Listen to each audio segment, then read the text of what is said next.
আসসালামু আলাইকুম। সবাই কেমন আছেন? আশা করি যে যেখানে আছেন ভালো আছেন, সুস্থ আছেন। তো আলহামদুলিল্লাহ, আল্লাহর অশেষ রহমতে আমরা সবাই ভালো আছি। তো প্রতিদিনের মতো চলে আসলাম আজকে একটা নতুন ভিডিও নিয়ে। তো ভিডিওটা সকাল থেকেই শুরু করছি, একদম রাত পর্যন্ত ভিডিওটা করব। কিন্তু ভিডিওতে আজকে কি করি সেটা আপনাদের সাথে শেয়ার করব না, আপনারা দেখবেন। ভিডিওতে আজকে শেয়ার করব হচ্ছে আমার জীবনে, আমার লাইফে ঘটে যাওয়া কিছু দুর্ঘটনা। তো এই যে ইসরাতের বাবার সাথে যাওয়ার জন্য রেডি হয়ে গেছে। সে তার বাবার সাথে যাবে, সে স্কুলে যাবে বলতেছে। তো ঘটনাটা আজকে শেয়ার করবো যে আমার মেয়ে যে ইসরাত, ওর বর্তমানে 22 মাস বয়স। আমার একটাই মেয়ে আছে বর্তমানে। আর আমার বিয়ের বয়স হচ্ছে 11 বছর রানিং, চলতেছে 11 বছর। তো এই ইসরাত 11 বছরে, আমার ইসরাতের বয়স হচ্ছে 22 মাস, এখনো 2 বছর হয় নাই। তো ওর আগে আর কি সন্তান হয়েছে কি না, কয়টা হয়েছে, সেটাই আপনাদের সাথে আজকে শেয়ার করব। সবাই আমার পুরো ভিডিওটা দেখবেন এবং ভালো লাগলে চ্যানেলটা সাবস্ক্রাইব করে দিবেন, আমার পাশে থাকবেন। তো এই যে শুরু করলাম আমার জীবনের ঘটে যাওয়ার গল্পটা। তো আমার বিয়ে হয়েছে রানিং 11 বছর চলে। আমার বিয়ে হওয়ার 1 বছর পর্যন্ত আমি অনেক চেষ্টা করি কনসিভ করার জন্য, কিন্তু কনসিভ হয় না। অবশেষে আমি ডাক্তারের শরণাপন্ন হই। তো একজন ডাক্তারের আন্ডারে আমি থাকার পরে আমি 2 মাস চিকিৎসা নেই। চিকিৎসা নেওয়ার পরে আলহামদুলিল্লাহ আমি কনসিভ করি। কনসিভ করার পরে আমরা তো সবাই খুশি, কনসিভ হয়েছে। আমার শ্বশুর বাড়ি, আমার বাবার বাড়ি, আমার বাবার বাড়ি, আমি সবার বড় মেয়ে। তো সবাই অনেক খুশি হয়েছে, আমার হাজব্যান্ডও অনেক খুশি হয়েছে। তো খুশি হওয়ার পরে সবাই তো অনেক খুশি। তো এরকম আমি জানার পরে আমি ডক্টর দেখাই, ডক্টরের মাধ্যমে আমি ওষুধ খাই। যখন আমার 2 মাস রানিং চলে, তখন আমি সবাই বলে যে একটা কাট করে নাকি, পরিবার পরিকল্পনা নামে একটা হসপিটাল আছে, ওইখানে ডক্টর দেখে এবং কাট করা লাগে। ওইখানে নাকি ডেলিভারি খুব ভালো হয়, সরকারি হসপিটাল। তো ওইখানে আমি যাই। যাওয়ার পরে আমি ডক্টর দেখাই। দেখানোর পরে উনি আমাকে আলটা দেয়। আলটা করার রুমে আমি যখন যাই, তখন আমাকে আলটার ম্যাডাম দেখে বলে যে তোমার কি আগে বেবি আছে? আমি বলছি না, আমার আগে বেবি নেই, এটাই আমার ফার্স্ট বেবি। তো বলছে যে তোমার তো সুখবর আছে। আমি বলছি কি সুখবর? বলছে যে তোমার তো টুইন বেবি। তো আমি তো খুশিতে অনেক আত্মহারা। আমার টুইন বেবি, টুইন বেবি তো সবারই ভালো লাগে, আর আমার খুব পছন্দ। আমি কখনো চিন্তাও করি নাই যে আমার টুইন বেবি হবে। তো টুইন বেবি আমার খুব ভালো লাগে। তো আমি তো খুশিতে আমি ম্যাডামকে বলি, ম্যাডাম আপনি দোয়া করবেন আমার জন্য। বলছে যে হ্যাঁ, আমি সবার জন্যই দোয়া করি। তো আমি আলট্রা রুম থেকে বের হওয়ার পর আমি আম্মুর কাছে যাই, কই মা সুখবর আছে। কই কি? আমি বলি কি যে আমার নাকি 2টা বাচ্চা। মা তো বিশ্বাস করে না, কই কি না, যে কে বলছে 2টা বাচ্চা? না, 2টা বাচ্চা হয় কীভাবে? এমনি ডাক্তার দেখায় বাচ্চা নিছে, একটাই হয় না, আবার 2টা। আমি বলি না, ম্যাডাম বলছে 2টা। কয় না, আবার দেখান লাগবো ডাক্তার, ম্যাডামে হয়তো বা ভুল দেখছে। আমি আচ্ছা ঠিক আছে, আলট্রা রিপোর্টটা আসুক হাতে, তারপরে তোমার আমি দেখাবো। আচ্ছা ঠিক আছে। পরে তো আবার ডাক্তার দেখাবো, ডাক্তার তো বলবে, লেখা আছে না ওইখানে কম্পিউটারে, তার ভুল আসবে না। বলে না। তারপর আমি ম্যাডামের আলট্রা রিপোর্টটা দেওয়ার পরে আমি আবার ডক্টর দেখাই। ডক্টর দেখানোর পরে বলে যে হ্যাঁ, তোমার টুইন বেবি, তুমি একটু সাবধানে চলাফেরা করো, যেহেতু তোমার 2টা বাচ্চা, মানুষের একটা হয়, তোমার 2টা হবে, তোমাকে একটু বেশি কেয়ার করা লাগবে। তো আমি বলছি যে ঠিক আছে, সমস্যা নাই। আর হচ্ছে প্রথম বাচ্চা। তো এই বাসায় আসি। বাসায় আসার পরে ইসরাতের আব্বুকে বলি। ইসরাতের আব্বু কোনোভাবেই মানে বিশ্বাস করতে চায় না যে টুইন বেবি। তো খুশিতে, সবাই তো খুশিতে আত্মহারা হয়ে গেছে, 2টা বাচ্চা 2টা বাচ্চা। আমি তাড়াতাড়ি আমার শ্বশুরবাড়ি জানাই, সবাই অনেক খুশি হয়ে যায় 2টা বাচ্চা। তো আমি তখন মানে এত খুশি হয়ে গেছে, মানে বলার বাহিরে। আমি অনেক খুশি হয়ে গেছি, কারণ আমার যমজ বাচ্চা খুব ভালো লাগে। আমি দেখি টিভিতে, এমনি রাস্তাঘাটে দুজনকে এক পোশাক পরায়, ছেলে হোক আর মেয়ে হোক, ভালোই লাগে। তো এইভাবে সময় যায়। আমি ডাক্তারের আন্ডারেই থাকি, সব সময় ডক্টর দেখাই। দেখানোর পরে আবার ঠিকমতো ওষুধ পানি আমি খাই। তো আমার যখন 3 মাস চলে, তখন আমার হালকা ব্লিডিং হয়। হওয়ার পরে তো ভয় পেয়ে যাই যে কিছু হয়েছে কি না। তো আমি আবার ডাক্তারের কাছে যাই। যাওয়ার পরে বলে যে না, এটা স্বাভাবিক, এটা হয়, কোনো সমস্যা নাই। তো এইভাবে 3 মাস, 4 মাস, 5 মাসে যখন পরে, 5 মাসে পড়ছে যখন, তো 16ই ডিসেম্বর ছুটির দিন ছিল। তো ইসরাতের আব্বু তখন গার্মেন্টসে চাকরি করতো। তো ছুটির দিন ছিল, তো ইসরাতের আব্বু বাসায় ছিল সেদিন। তো সেদিন আর কি ভালো মন্দ রান্না করছিল ঘরে। তো খাওয়া দাওয়া করছি, খাওয়া দাওয়া করার পরে হঠাৎ আমার ব্যথা শুরু হয়ে যায়। ব্যথা শুরু হয়ে যাওয়ার পরে আমি আমার আম্মুকে বলি, আমার আম্মুকে বলার পরে আম্মু যে তেল পরে আনে, তেল পরে আনার পরে তেল ব্যবহার করি, ব্যবহার করে দেখি যে না কিছু হইতেছে না। তখন আমাকে বলে যে শুয়ে থাকো পা উপর করে।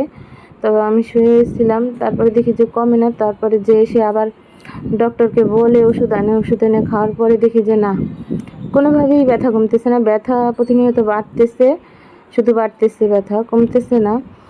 তো তখন আমি বলি যে তাহলে শুয়ে থাকি, হয়তো বা এমনি ব্যথা হতে পারে, ওষুধটা খাইছি 1-1.5 ঘন্টা পর হয়তো বা কাজ করতে পারে ওষুধটা। তো না, আমি দেখি যে না, আমার ব্যথা কমতেছে না, আরও বাড়তেছে, মানে থেমে থেমে ব্যথা উঠতেছে। এই ব্যথা উঠে আবার থেমে যায়, আবার উঠে আবার থেমে যায়। তখন আমার 5 মাস। তো সন্ধ্যা 7টা বাজে, ইসরাতের আব্বু আবার বলে কি আমি আর কি সুস্থ, পেটে ব্যথা এই আর কি। তো ইসরাতের আব্বু বলতেছে কি, তো শ্যামলী স্কোয়ারে একটা মার্কেট হয়েছে, তো আমি যে কিছু কিনে আনি, কারণ 16ই ডিসেম্বর বন্ধ আছে, তারপর আবার সে স্যালারিও পাইছে, হাতে টাকা ছিল। তো আমি বলছি যে যাও, যাই কিছু নিয়ে আসো, তাহলে যাও তুমি। তো ও রওনা দিয়ে গেছে, ও যায় ওইখানে পৌঁছাইছে। তখন আর কি আমার ব্যথা আরও প্রচণ্ড বেড়ে যায়, তখন আমার ব্লিডিং শুরু হয়ে যায়। তো ব্লিডিং শুরু হয়ে যাওয়ার পরে সবাই আসে, আমার আম্মু, আমার মামি, আমার মামা, সবাই, আমরা সবাই তখন এক বাসায় থাকি। তো আসছে, আসার পরে ওর আব্বুকে ফোন দিচ্ছে যে তুমি কই, বলছে যে আমি এরকম মার্কেটে আসছি। তো বলছে যে তোমার তাড়াতাড়ি ইমার্জেন্সি বাসায় আসো, মনের অবস্থা ভালো না। তো উনি বাসায় আসছে, আসার পরে দেখেছে এই অবস্থা। তো এখন কি করবে, কারণ আমরা তো কোথাও চিনি না, তখন তখন তো আমরা হসপিটাল অতটা একটা চিনি না, জানি না কোথায় নিয়ে যাব। তো তখন একজন বললো যে ওর যেখানে কাট করছেন পরিবার পরিকল্পনা, ওইখানে নিয়ে যান। তো তখন 7টা বাজে। তো একটা সিএনজি নিয়ে আসে, সিএনজিতে করে আমার 3 তলা থেকে আমাকে নামায়, নামানোর পরে আমাকে নিয়ে যায়। নিয়ে যাওয়ার পরে ওইখানে যেয়ে দেখি যে একদম মেডিকেল ফাঁকা, কারণ 16ই ডিসেম্বর ডক্টর ছুটিতে, ইমার্জেন্সি কিছু হয়তো বা রুগী ছিল, নার্স ছিল, আর হচ্ছে নর্মাল ডক্টর ছিল।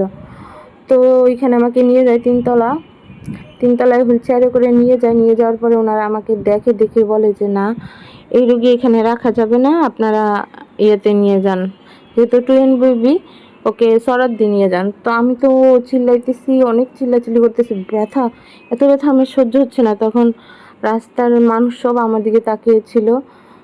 ইসরাতের আব্বু আমাকে রিক্সায় করে নিয়ে যেতেছে, কারণ যেহেতু সরদি হাসপাতালের সাথেই ছিল, পাশেই, 5-10 মিনিট লাগে যেতে। তো আমাকে নিয়ে যায় সরদি হসপিটাল। নিয়ে যাওয়ার পরে ওইখানেও আবার 3 তলায় আমাকে ইমার্জেন্সি চেয়ারে করে উঠায়। উঠানোর পরে ওইখানে ওনারা আমাকে দেখে, আমি তো চিল্লাইতেছি আর বলতেছি আমাকে বাঁচান, আমাকে বাঁচান, আমার খুব কষ্ট হইতেছে, আমার কষ্টটা একটু রিমুভ করে দেন। তো ওনারা বলে কি আমার গার্জিয়ানকে, যেই রোগী আমরা বাঁচাতে পারবো না, আপনারা ইমার্জেন্সি ঢাকা মেডিকেল নিয়ে যান। তো একজন ডক্টর কিভাবে এই কথাটা বলে আমি জানি না। তো একদম আমার পরিবারের সামনে, সবার সামনে, আমার মামা, আমার হাজব্যান্ড, আমার মা, এই 3জন ছিল। তো আমাকে আমি আবার ওই ডক্টরের হাতটা ধরে বলি, স্যার যেভাবে হোক আপনি আমার ব্যথাটা একটু কমায় দেন, আমার ব্যথাটা একটু কমায় দেন, আমি ব্যথাটা সহ্য করতে পারতেছি না। তো উনি আমাকে 2টা ইঞ্জেকশন দিয়ে দেয়। ইঞ্জেকশন দেওয়ার পরে আমাকে বলে যে নিয়ে যান আপনারা, আমি লিখে দিতেছি কাগজে। তো ওনারা লিখে দিছিল। তো আমার ব্যথা কোনোভাবেই কমছে না, আরও বাড়ছে ব্যথা। এ ব্যথা তো আর কমার ব্যথা না। তো আমাকে আবার নিচে নামিয়ে নিয়ে যায়। নিচে নামিয়ে যাওয়ার পরে দেখে যে কোনো গাড়ি পাওয়া যাইতেছে না। এখন কি করবে, কোথাও গাড়ি পাইতেছে না, ছুটির দিন, কোনো গাড়ি নাই। তখন আবার এত গাড়ি ছিল না, সচরাচর গাড়ি পাওয়া যায় না তখন। তো একজন ড্রাইভার আমাদের দেখছে যে আমরা অনেক চিল্লাচিল্লি করতেছি, কান্নাকাটি করতেছি সবাই। তখন উনি এসে বসে যে আপনারা কোথায় যাবেন, তখন বলছে যে ঢাকা মেডিকেল। পরে বলছে যে আমার গাড়িতে উঠেন। পরে ওনার গাড়িটা নিয়ে আসে, আসার পরে ওনার গাড়িতে বসে আমার অবস্থা খুব খারাপ। তো আমি বলতেছি যে আমি হসপিটালে যাব না, আমাকে বাসায় নিয়ে যাও, আমি সবাইকে দেখবো, কারণ আমি আর বাঁচবো না।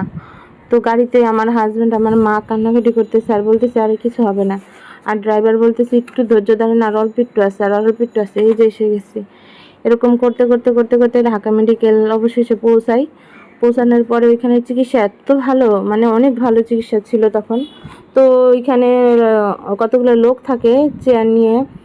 তো ওইখান থেকে আমাকে তাড়াতাড়ি একটা ট্রলি নিয়ে আসে, আমাকে শোয়ায়ে নিয়ে যায় দৌড় দিয়ে। তো যাওয়ার পরে ভিতরে যাওয়ার পরে একসাথে 6-7 জন ডাক্তার আসে, এসে আমাকে মানে হাত ধরছে, দুইজনের চোখ পাও মানে সবাই সব দিক দিয়ে, একজনের কাগজপাতি দেখতেছে এরকম করে, মানে সবাই এসে দেখতেছে যে কী সমস্যা।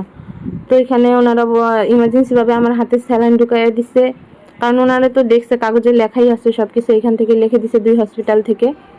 তারপরে দেখে ওনারা বলে যে ইমার্জেন্সি, ওর রক্ত লাগবে, আপনারা রক্তের ব্যবস্থা করেন, ওকে ওটিতে ঢুকাই। তারপরে ওটিতে নিছে, ওটিতে নেওয়ার পরে ওইখানে আমার প্রথম বাচ্চার সাথে সাথেই ডেলিভারি হয়ে যায় নর্মালেই। তারপরে দ্বিতীয় বাচ্চা আধা ঘন্টা 45 মিনিট পর আরেকটা বাচ্চা ডেলিভারি হয়। হওয়ার পরে মানে আমি স্বস্তি পাই, আমার জ্ঞান ফিরে। আর বাচ্চা তো আমি দেখতে পারি নাই, আমার হাজব্যান্ডও দেখতে পারে নাই, শুধু আম্মু একলাই দেখছে। তো ওইখানে যাওয়ার পরে চিকিৎসাটা খুব ভালো ছিল, কিন্তু সবচেয়ে কষ্টের মুহূর্ত হয়েছে সন্তান হারানো। তো জীবনে ভাবতেও পারি নাই যে সুখের মুখ দেখবো না, এত কষ্ট করতে হবে। যখন শুনছিলাম টুইন বেবি তখন অনেক খুশি হয়েছিলাম। তো সবাই সান্ত্বনা দিত যে আল্লাহর মাল আল্লাহ দিছে, আল্লাহ নিয়ে গেছে, এটা নিয়ে তোমরা চিন্তা করো না, আল্লাহ তোমাদের আবার দিবে। তো এগুলো তো আর মন মানে না, একজন মা জানে একজন সন্তান হারানোর যে কত কষ্ট, কত এ তো সারা জীবন মনে থাকবে। এগুলো কি ভোলা যায়? ভোলা যায় না এই কষ্টের দিনগুলো আসলে। তো এখানে আমাকে 2 দিন রাখে, 2 দিন রেখে আমাকে চিকিৎসা করায়। চিকিৎসা করার পরে আমাকে রিলিজ দেয়। তো এখানে চিকিৎসাটা খুব ভালো ছিল, এবং এই সরদ দিতে যেভাবে বলছিল যে আপনার পক্ষে এই রোগী বাঁচানো সম্ভব না, এটা আর কি সবার মনে আর কি অনেক কষ্ট লাগছিল যে এটা একটা ডক্টর হয়ে কীভাবে বলে। তো ভিডিওটা আর পরে যে 2 জন হওয়ার পরে যে আরেকটা বেবি হয়েছে সেটা আবার আরেকটা ভিডিওতে আপনাদের শেয়ার করব কিভাবে কি এ পর্যন্ত। সবাই ভালো থাকবেন, যে যেখানে থাকবেন সুস্থ থাকবেন, আমাদের জন্য দোয়া করবেন, আমার মেয়ের জন্য দোয়া করবেন। আমরা দোয়া করি আল্লাহ সকলকে মা হওয়ার তৌফিক দান করুক, মা ডাক শোনার তৌফিক দান করুক, এটাই আশা করি। তো যে যেখানে থাকবেন ভালো থাকবেন, সুস্থ থাকবেন। আল্লাহ হাফেজ। ভিডিওটা ভালো লাগলে লাইক শেয়ার কমেন্ট করে দিবেন। আসসালামু আলাইকুম।